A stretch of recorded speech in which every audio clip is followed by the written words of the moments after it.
Well, first of all, I want to reiterate one more time. If it was not for George and Lindsay, we wouldn't be here, because it's a magic that we were able to make it. And as you know, we tried it twice, so this is our second attempt, and we're here, and we have a great audience here.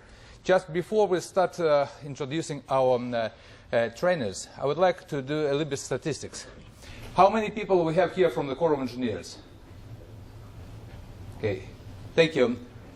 From the rest of the Army? Thank you. From the Navy? Okay. Air Force? Wonderful. From the DOE? Excellent. From private sector, from vendors? Thank you. And from ESCOs? Wonderful. Well, as you can see, we have a great mix of people here. And actually, everybody we need. And this workshop is designed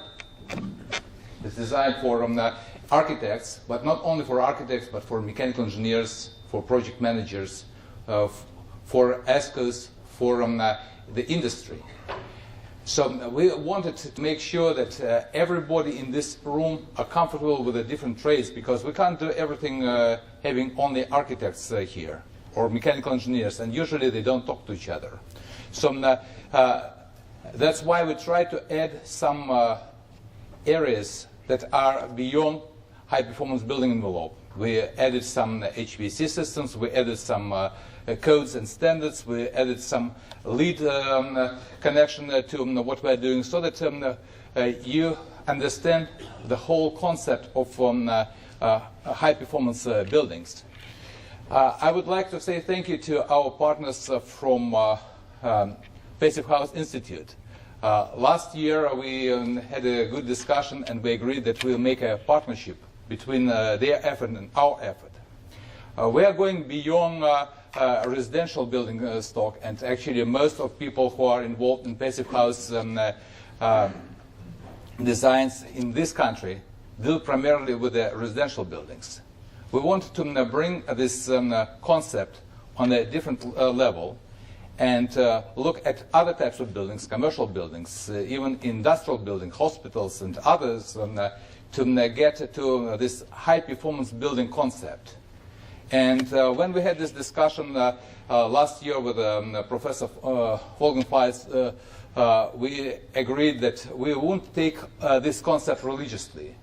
We'll take the best that we can from the concept, and we'll apply it to our climate zones, to our building practices, to our way of doing business, and we'll try to mix that with our goals to meet our legal requirements and our codes. So here are our trainers. Actually, each of our trainers have their own traditional workshops and training seminars.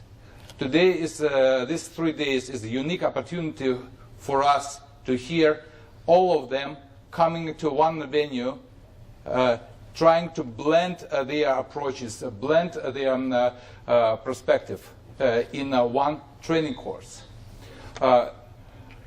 Unfortunately, we don't have Wolfgang Feitz here, but he will be here through a video. We had an arrangement with him last time when we were playing this workshop in Chicago, but today we'll see the video that he recorded from Innsbruck. We have Thomas O'Leary and Bertha Kaufman from Passive House Institute and Academy. We have Joe Stiebrick from Building Science Corporation. We invited industry and Dow Corporation to share their perspective on where we are with the fire codes and assemblies, how they meet our fire requirements.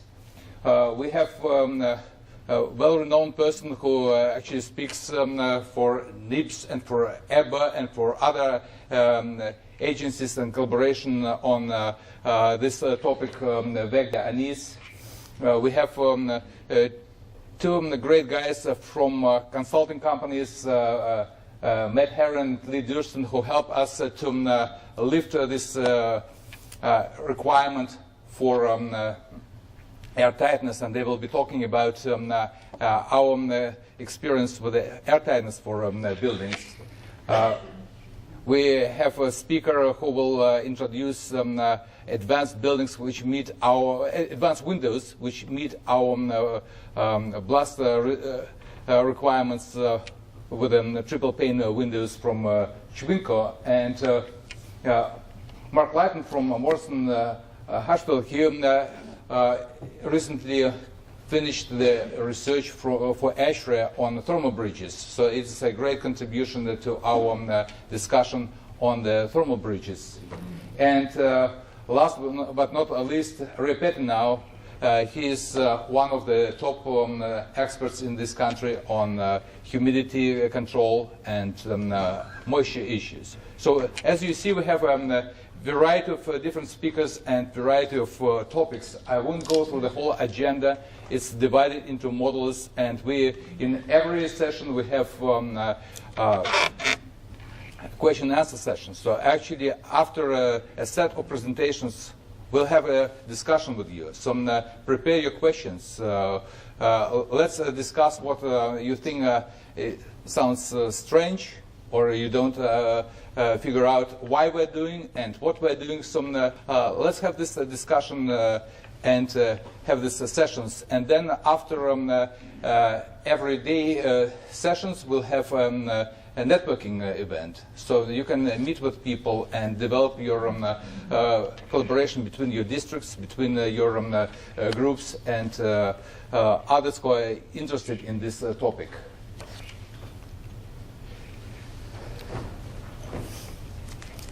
So I hope everybody has this CD with materials. It's not only PowerPoints with presentations. It also has some additional information. It has some codes. It has some additional information from vendors. So it's about 500 megabyte of information that will be useful for you.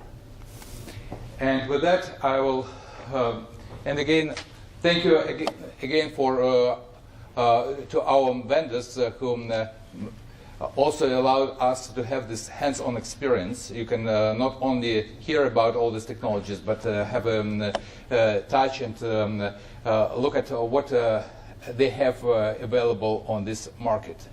And with that, I'll go to my main presentation that deals with why we care about high-performance buildings and how they are helping us to meet our energy goals and lead requirements. So the first presentation will be on high-performance building envelopes and how they meet our energy efficiency and sustainability goals. So I'll talk about energy laws, codes, policies, directives, site and source energy use reduction in buildings, building deep energy retrofit, and energy-related lead credit. Well, first of all, I would like to mention that all of the advancement in this area depends upon the drivers. What are the major drivers? That might be legal, economical, different policies, and also maybe some kind of desire people to build and live in better buildings. So if we look at our requirements, do we have stringent building codes for the private sector? Probably not. Do we have high energy prices that will drive our desire to save energy?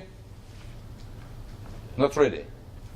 Do we have an economy that allows people to want to live in the better, more expensive buildings? Probably not.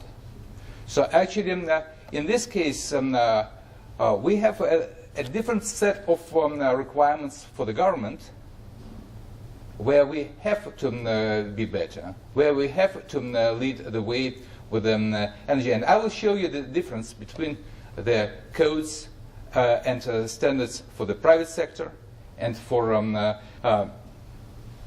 the government. And you will understand why this workshop is hosted by the Corps of Engineers. Because actually we have leadership who really is passionate about doing better. They see the future, and they push us as hard as they can to meet our pretty stringent energy goals. So today we have a different set of legal requirements that we have to meet with our new designs and with retrofits. So let's look at what we have with the private sector. Some states, they don't have energy codes per se. Some they use some International Energy Conservation Code for residential buildings and a combination of International Energy Code with the ASHRAE standard 2007 for commercial buildings. The most stringent requirements are in California. And actually we need to learn from them how they apply these codes and why they care about that. So this is a kind of a smorgasbord of our requirements. So they address site energy, they address source energy, and this list of Army-specific requirements. So you will see all these documents on the CD and the reference to them. So actually, we are looking at the codes related to building site energy and to fossil fuel. On the building site, we have Energy Policy Act that requires that we have our buildings built 30% better than the ASHRAE standard 90.1 2004. And we have a document that was developed by a Corps of Engineers, which is called Engineer Constructability from 2010, that requires that new buildings and buildings to be undergoing major retrofits have to meet 40% energy use reduction compared to 2007. And then we have fossil fuel requirement, and we'll talk about that a little bit later. So recently, DOE published a few reports from PNNL and NREL showing the difference between ASHRAE standard 9.1 from different eras. So as you can see here, 2007 ASHRAE standard is about 4% better than buildings built to 2004. The newer, the current version, is about 19% better than 2004. And the ASHRAE standard 189, if you take the renewable energy out of that, is about 20% better than ASHRAE standard 90.1 from 2004. So Army has adopted 189 as our mandatory standard. So now, as you can see, we have built at least 20% better than the best practice in the private sector. So if you compare these numbers, you can see that the most stringent site energy requirement is prescribed by ECB 2010-14. So it's 40% better than 2007. The next goes the ASHRAE standard 189, and then other standards. So actually, this is the most stringent the government requirement for the site energy. I'm pretty sure that you can see all the numbers here, but it's just to give you an idea that when you're looking at the ESA requirement, the baseline for ESA is the CBEX. It's statistical data for the for the building stock from 2003. So this is a table that shows for different types of buildings the energy use depending upon the climate zone and 53 types of buildings. So the numbers are there. So now the requirement is to reduce by 55% or multiply those numbers by 0.45 to get your fossil fuel target for your building. and design your building to meet not only the site energy, but also the source energy. So this kind of fossil fuel interpretation for typical army buildings. On top of that, there is a requirement to reduce energy consumption by across the agency by 2% against 2003 by 2006 and by 30% by 2015. So that means that if you are doing 30% renovation of buildings through this period of time, you need to renovate and build almost net zero buildings to meet this requirement. So I just wanted to give you this kind of overview to get a feel that we really need to be serious with all our new construction and major renovation to meet our legal requirements. So one other thing that we need to keep in mind is that we're not only in the business of saving energy, but we need to provide energy to mission-critical buildings, and we need to provide energy security. So we need the main point here is that we need to provide power to mission-critical facilities. We need to provide heat to prevent freezing the buildings. We need to provide steam for sterilization and operation for critical facilities. So it's regardless of the saving energy, this is to meet our mission requirements. So Corps of Engineers conducted a study for 5 types of facilities showing what theoretically can be done with our new construction to meet our energy goals, and specifically in East 2007. So actually, based on that study, we define minimum parameters that we need to maintain regardless of any other to get as far as we can get with our energy use reduction, both on site and source. So the main and the first item is increased insulation levels, advanced windows, increased air tightness for conditioned spaces, put vestibules on high traffic entrances, advanced lighting system design, advanced HVAC systems, and appliances. So this is the spectrum of things that we need to consider in our designs to get as far as we can get. And I'll talk where we can get with this parameters. So I am not going to cover all these aspects because we have 3 days to cover different areas as I described in the previous slide. But as you can see, then wall insulation levels go significantly higher compared to our current practices. We start with like 3 inches in the southern areas, and we go all the way to 12, 16 inches in the northern climates. So it's much higher compared to advanced energy design guides that's prescribed by ASHRAE. It's much higher than the minimum requirements by ASHRAE Standard 189, 9.1 2010, and even 2013. So what we can do, how we can do, we'll discuss during this 3 days symposium. So the buildings with high insulation are not ugly.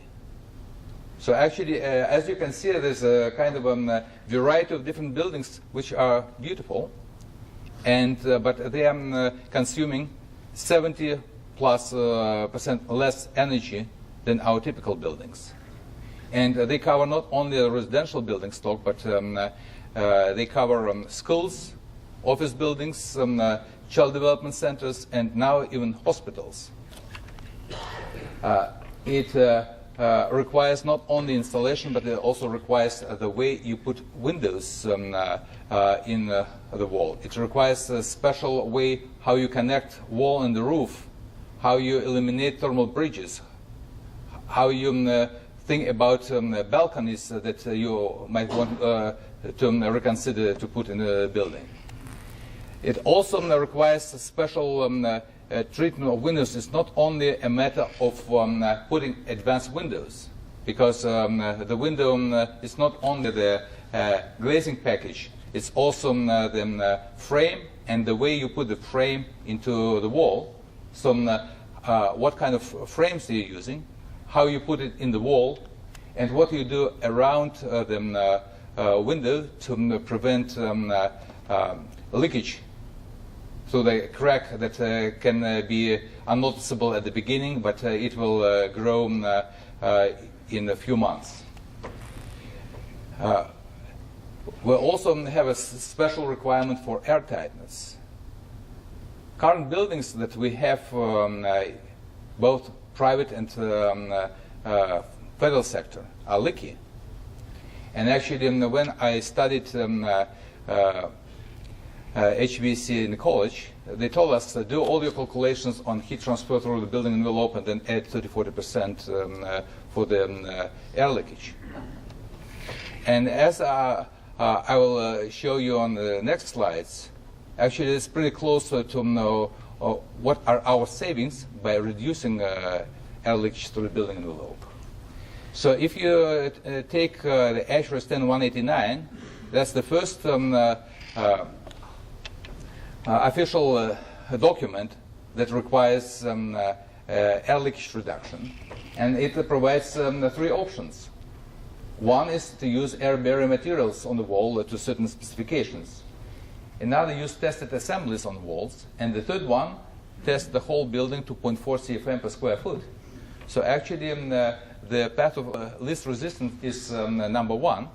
Use the materials, and nobody cares how you will put these materials, and you're done. You're meeting the ASHRAE standard requirement. 3 years ago, Corps of Engineers introduced a new requirement. That is, by that time it was the only one, and it is still the most stringent in this country.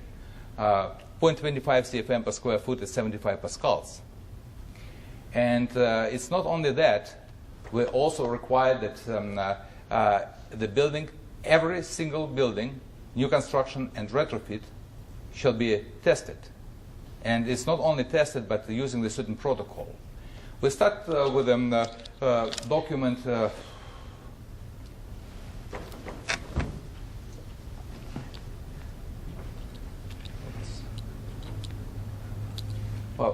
the one on the right, which we developed in a hurry, just brought 7 experts to put together this protocol. And it helped us with the first 250 buildings to be built and meet this requirement.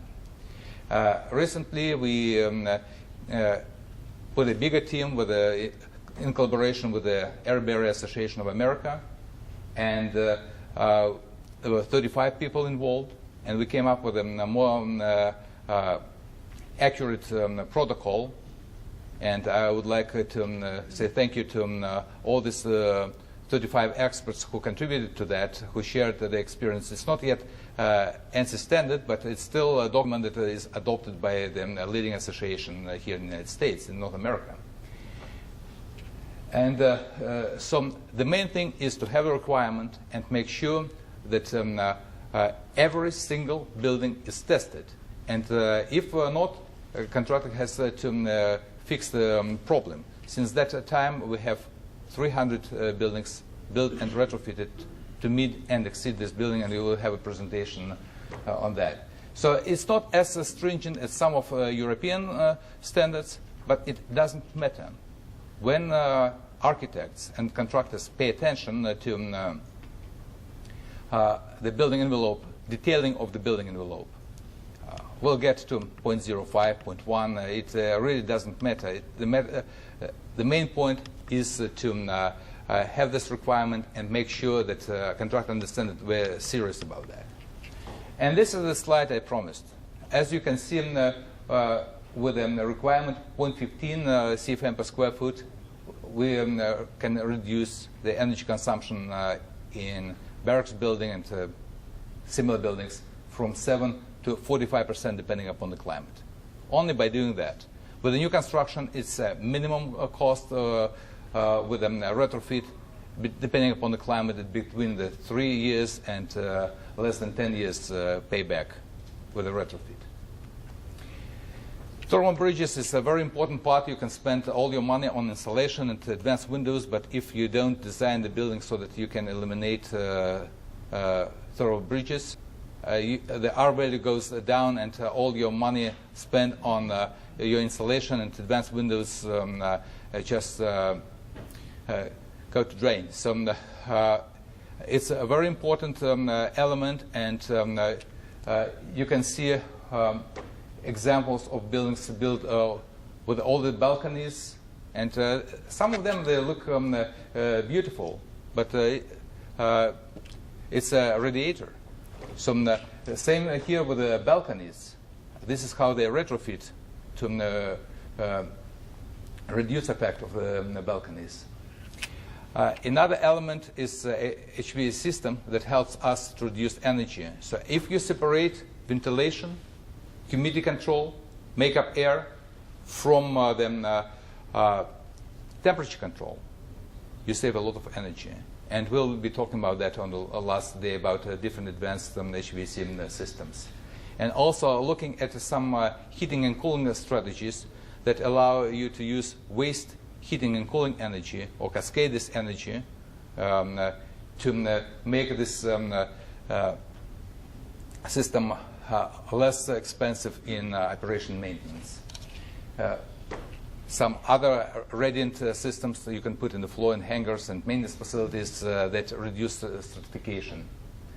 It's important to consider a good lighting design, not only changing luminaries, but also design to meet your lighting requirements. And we have a guide that allows to look at the hybrid systems, a combination of daylighting, mechanical lighting, ambient, and task lighting that compared to the standard 90.1 2007 allows you to save from 50 to 30% energy on different buildings. Plug loads are also an important element in your building, and actually as we are talking about electrical use, that's becoming a critical part in your fossil fuel energy use reduction. The study that we conducted showed that when we do everything that we were talking about with the building envelope, HVAC systems selection becomes irrelevant. You can have your personal choice of the system, and it really doesn't make a big difference because the loads are really very small. Electrical generation. That's our major problem with meeting our fossil fuel requirements. And the reason is that we are wasting about 2/3 of our fossil fuel with a waste heat.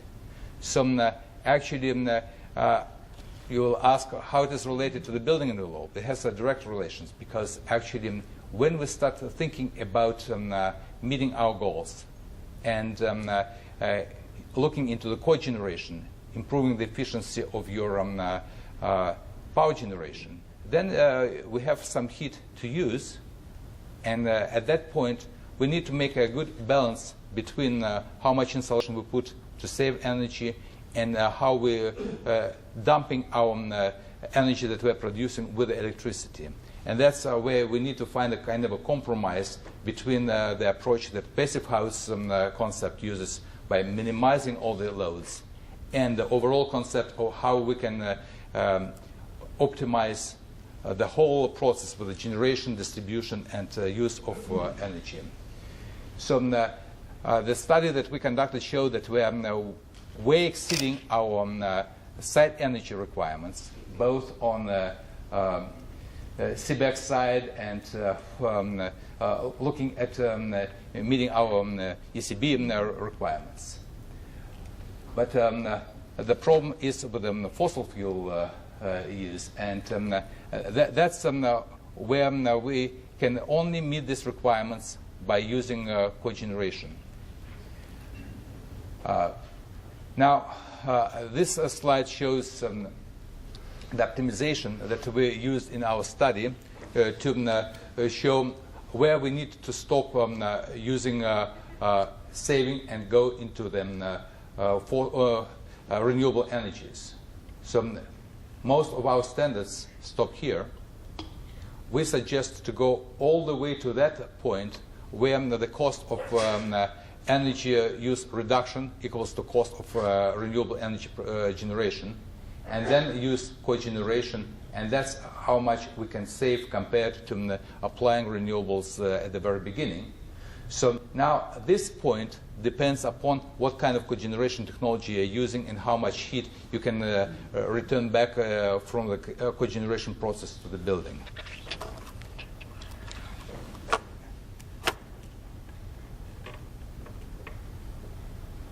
So one important part that I would like to emphasize at the end of my presentation is that whatever we talked about before applies not only to new construction, but also to retrofit. We're already almost done with our new construction projects.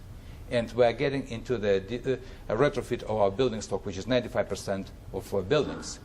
So at that point, we need to use every penny of the money that we're spending on retrofit in doing holistic retrofit, combining different SMMs, not applying one or another, but using a holistic approach. And these examples show how you can save 75%. And this is an example from the Army where we even haven't tried hard, but we got 45% energy reduction with a major retrofit at Fort Polk. So the good examples of going up to 80–85% in Germany, in Austria, in European countries. So the key of achieving deep reduction is the bundling energy conservation measures, which have a synergetic effect. So the whole is greater than the sum of its parts. And the type of bundles that they're using for building retrofit depend upon the type of building and the clients. So now, I won't go far with this part of the presentation because we're running out of time. I would say that this is scope of requirements that contribute to our LEED credits. So if you follow all these requirements, you will meet your LEED Silver or contribute to LEED Gold projects right away without trying to count every single point. So if there are certain points that you have by applying mandatory requirements, and I would like to go to energy. If you meet ECB from 2010 developed by the Corps, you're already having 17 points on energy. And if you are exceeding that by applying high-performance building envelope, you're getting another 5 points. So it's 50% towards your LEED Silver. And you're getting other points with applying mandatory requirements that I have listed in my presentation. So the bottom line, you are getting 41%, 41 point out of 50 just by applying mandatory requirements from the list that I showed you. So in on that CD, you have all the backup slides. You have a discussion on different standards. You have also some information on different DOE reports comparing 189 with 2010, 90.1, and other standards. So you can make your own analysis. But the bottom line is that we have to live with the more stringent requirements that the Army has than the private sector. And that's the reason we are trying to push industry to help us to be successful. As the DoD contribute to the invention of GPS and Internet, I think this is our next step contributing to the overall goals of a better society. Thank you.